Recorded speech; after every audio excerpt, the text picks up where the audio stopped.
So students, आज हम class 10th का चैप्टर 3 का टॉपिक है pair of linear equation in two variable सीखेंगे। सो यहाँ पे दिया student linear equation in two variables, इसको अच्छे से समझेंगे, ठीक है, कि कैसे इसको फाइंड आउट करते हैं और क्या है। ठीक, अगर हमें टॉपिक समझ में आ गया, चैप्टर समझ में आ गया, तो हम उसके क्वेश्चंस या सॉल्यूशन अच्छे से सॉल्व कर लेंगे। तो यहाँ पे स्टूडेंट सबसे पहले आया है सबसे लीनियर इक्वेशन मीन्स क्या होता है। लीनियर इक्वेशन मीन्स स्टूडेंट कोई भी अलजेब्रिक एक्सप्रेशन है जिसकी जो वेरिएबल है उसकी मैक्सिमम पावर क्या हो, 1 हो। इट मीन्स अगर एक एग्जांपल लेके आपको समझाने की कोशिश करें, सपोज दैट हमने लिया 2x + 4। अब ये हमने लिया एक अलजेब्रिक एक्सप्रेशन। अब इस अलजेब्रिक एक्सप्रेशन में यहाँ पे जो वेरिएबल है, वेरिएबल हमारा क्या है, x है। तो x की मैक्सिमम पावर क्या है, 1 है। तो जो मैक्सिमम पावर इसकी 1 है, यहाँ दिख नहीं रहा, लेकिन इसकी जो x है इसकी मैक्सिमम पावर क्या है, 1 है। मतलब जो वेरिएबल है उसकी मैक्सिमम पावर कितनी है, 1 है। तो इस टाइप का जो भी एक्सप्रेशन होगा वो कहलाएगा लीनियर। ठीक, अगर इसकी पावर 2 होती तो वो क्या हो जाता, वो फिर लीनियर नहीं होता, उसका कुछ कोई दूसरा नाम होता या क्वाड्रेटिक नेम हो जाता। अगर वेरिएबल की पावर 3 है तो वो क्या हो जाता, वो क्यूबिक हो जाता, क्यूबिक इक्वेशन हो जाता। तो इस तरह से यहाँ पे क्या हुआ, लीनियर इक्वेशन हुआ। ठीक, अब linear equation in two variable, यहाँ पे अभी हमने देखा कि वेरिएबल क्या है, एक है। वेरिएबल क्या था, 1 था, सिर्फ x था। लेकिन यहाँ पे क्या दिया गया है, 2 वेरिएबल। तो इक्वेशन कैसा होना चाहिए, 2 वेरिएबल का। तो 2 वेरिएबल फॉर्म में कैसे लिखेंगे हम, 2x + 4y 2x + 4y + 3 = 0। ठीक, अब यहाँ पे जो अभी हमने एक्सप्रेशन लिखा, इसमें देखो आप, इसमें जो है 2 वेरिएबल, एक x हो गया और दूसरा हमारा क्या हो गया, y हो गया। ठीक, तो यहां से क्लियर हो जाता है linear equation in two variable. ये कंप्लीट क्या हो गया, 2x + 4y + 3 = 0, ये complete linear equation in two variable हो गया। क्योंकि लेकिन यहाँ पे क्या बोल रहा है, pair of linear equation. Pair का मतलब होता है कोई भी चीज जोड़े में हो, मतलब 2 हो, और हमने यहाँ पे एक ही लिखा है। तो इसका हम अभी क्या लिखते हैं, जनरल फॉर्म लिखते हैं। इसके लीनियर इक्वेशन एक जनरल फॉर्म क्या होता है, ax + by + c = 0। ये इसका हो गया। अभी जो हमने लिखा ax + by + c = 0, यहाँ पे a और b क्या है, ये कोफिशिएंट है। कोफिशिएंट किसका है, x का कोफिशिएंट क्या है, a है, y का कोफिशिएंट क्या है, b है। तो इसका जो एक फॉर्मेट बन रहा है, c एक कांस्टेंट टर्म हो गया। ठीक, तो a क्या है, a is the coefficient of x। या कोफिशिएंट क्या होता है, एक न्यूमेरिकल वैल्यू होती है जो वेरिएबल के साथ मल्टीप्लाई की जाती है। तो x का कोफिशिएंट क्या है, a, और y का कोफिशिएंट क्या है, b है, और c हमारा कांस्टेंट टर्म हो गया। तो अगर यहाँ पर a = 0 हो जाएगा तो इसके साथ पूरा मल्टीप्लाई 0 हो जाएगा। इसी तरह अगर हम b के यहाँ पर 0 कर देंगे तो ये b अब y के साथ मल्टीप्लाई करके क्या हो जाएगा, 0। इसलिए a ≠ 0, a की जो वैल्यू 0 नहीं होनी चाहिए। इसी तरह b की भी वैल्यू क्या होनी चाहिए, 0 नहीं होनी चाहिए। अगर 0 हो जाएगा तो फिर वो इक्वेशन नहीं हो पाएगा, वो linear equation in two variable में नहीं होगा। ठीक है, इसलिए a ≠ 0 एंड b, जो a b की वैल्यू हो 0 नहीं होनी चाहिए। इस चीज को भी ध्यान रखना है। और यहाँ पे जो वेरिएबल x और y क्या है, इन टू वेरिएबल फॉर्म में इक्वेशन है। लेकिन यहाँ पेयर ऑफ इक्वेशन बोला जा रहा है, पेयर ऑफ लीनियर इक्वेशन। तो इसके भी हम बनाएंगे पेयर। किस तरह से बनाएंगे आप यहाँ देखेंगे कि लीनियर पेयर के कैसे जनरल फॉर्म अगर हम इसको बनाएं तो इसका हो जाएगा आपका a1x + b1y + c1 = 0। ये हम ले लेते हैं इक्वेशन फर्स्ट। ठीक, दूसरा इक्वेशन क्योंकि पेयर में बोला जा रहा है तो पेयर में इसका हो जाएगा a2x + b2y + c2 = 0, और इस इक्वेशन का दे देंगे ना सेकेंड नंबर। इस तरह से आप देखेंगे इक्वेशन फर्स्ट, इक्वेशन सेकेंड जो यहाँ पे अभी हुआ complete pair of linear equation in two variables, ये जो अभी जनरल फॉर्म में बनाया गया है ये ही इसका जनरल फॉर्म होगा इस इक्वेशन का। ये पेयर में भी है, फर्स्ट सेकंड दोनों पेयर में भी दिया गया है, और ये दो वेरिएबल मतलब एक्स और वाई, कोई भी लेटर ए टू जेड जो भी होते हैं वो वेरिएबल होते हैं, और इसमें सिर्फ दो लेटर का यूज होना चाहिए एक्स और वाई, तो दोनों एक्स और वाई यहाँ पे दोनों यूज किए गए हैं, तो इसका मीन्स मतलब एक टू वेरिएबल में हो गया। अब पेयर बोला है तो पेयर में हो गया। अब इसको सॉल्व करने के लिए, इस इक्वेशन को सॉल्व करने के लिए दो मेथड होती है। तो पहली मेथड जो होती है हमारी वो ग्राफिकल रिप्रेजेंटेशन होती है, ग्राफिकल मेथड होती है, ग्राफिकल मेथड होती है। जो दूसरी होती है वो होती है एल्जेब्रिक मेथड, एल्जेब्रिक मेथड। इन दोनों मेथड से हम linear pair of linear equation in two variable का सॉल्यूशन फाइंड आउट कर सकते हैं स्टूडेंट। तो सबसे पहले हम यहाँ पे स्टार्ट करते हैं ग्राफिकल मेथड। ग्राफिकल मेथड क्या होता है, हम ग्राफ में इसका सॉल्यूशन निकालते हैं। तो ग्राफिकल मेथड में निकालने के लिए भी इसके तीन टर्म होते हैं, तीन मेथड्स होते हैं। तो इसको हम इरेज कर देते हैं और यहाँ से स्टार्ट करते हैं, कैसे फाइंड आउट करते हैं, इसकी वैल्यू कैसे निकालते हैं। तो सबसे पहले यहाँ पर इक्वेशन हम लिख लेते हैं जनरल फॉर्म में, a1x plus b1y plus c1 equal to 0। इस इक्वेशन फर्स्ट दे दिए। दूसरा हमने ले लिया a2x plus b2y plus c2 equal to 0, और इक्वेशन हो गया हमारा सेकंड। ये तो इसका हो गया जनरल फॉर्म, इसका जनरल फॉर्म। अब इसको हम सॉल्व करने के लिए पहली जो मेथड यूज कर रहे हैं वो मेथड हमारी क्या है, ग्राफिकल रिप्रेजेंटेशन मेथड, ग्राफिकल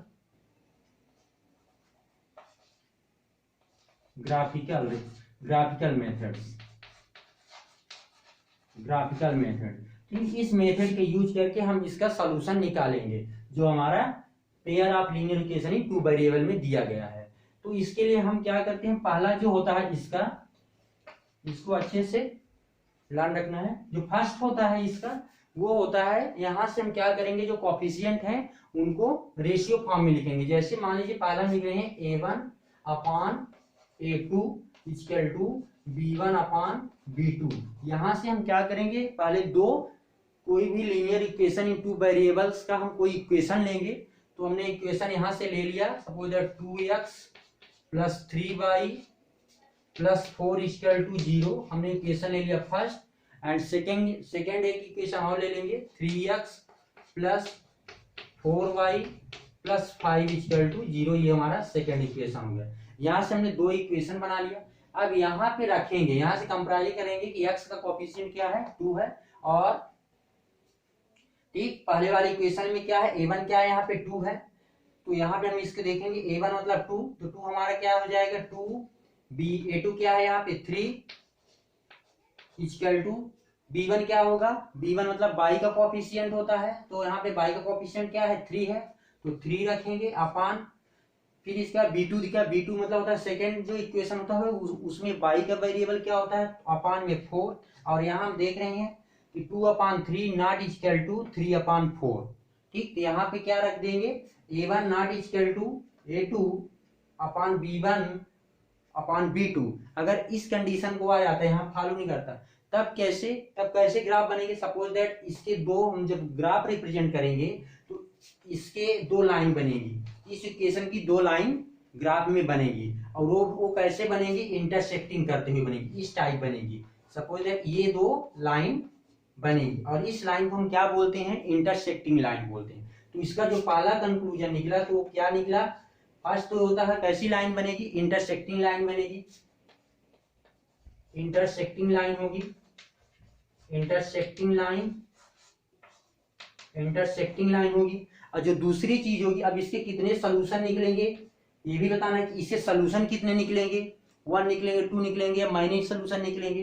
तो यहाँ पे जब भी देखें दोनों का एक ही कट करेंगे, दोनों लाइन जो अभी निकाला हमने एक इक्वेशन से, पहली इक्वेशन से और दूसरी इक्वेशन से जो दोनों से निकाला हमने, तो दोनों लाइन एक दूसरे एक ही पॉइंट पे कट कर रही हैं, इसलिए इसका एक ही सोल्यूशन होगा। इसीलिए हम इसको क्या लिखेंगे, only one solution, only one solution, only one solution.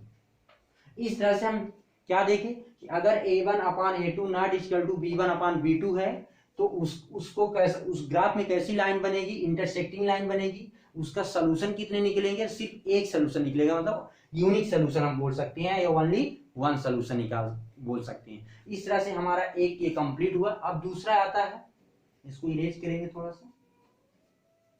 दूसरा इक्वेशन हम लेते हैं और उसको भी देखते हैं।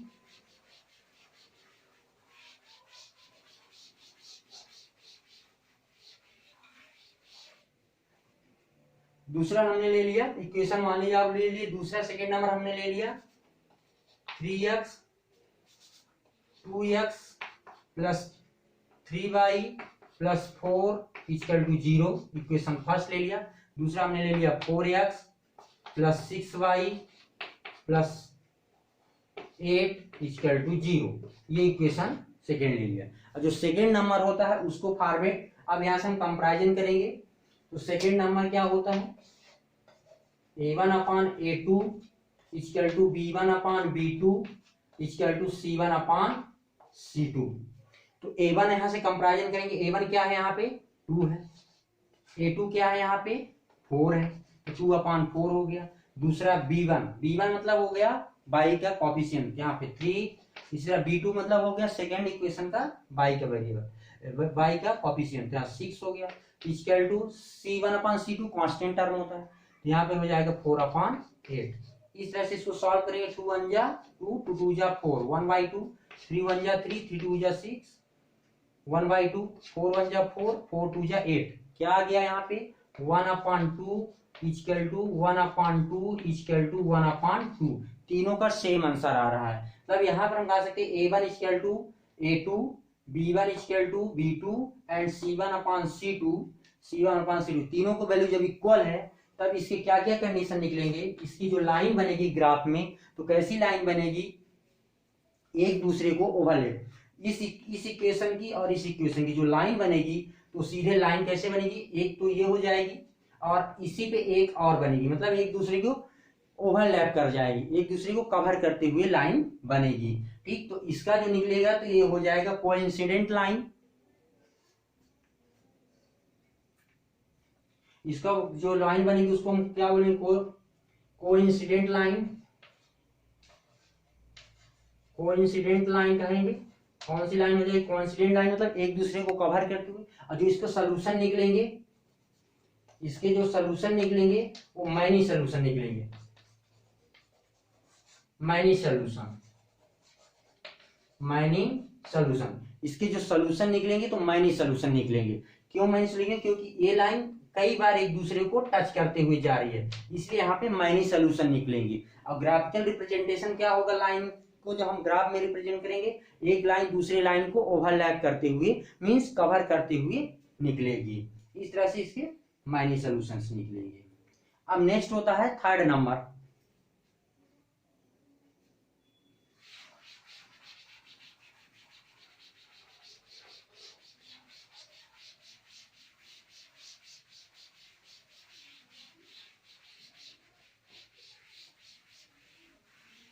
इस ग्राफिकल रिप्रेजेंटेशन से, ग्राफिकल मेथड से हम तीसरा निकालेंगे।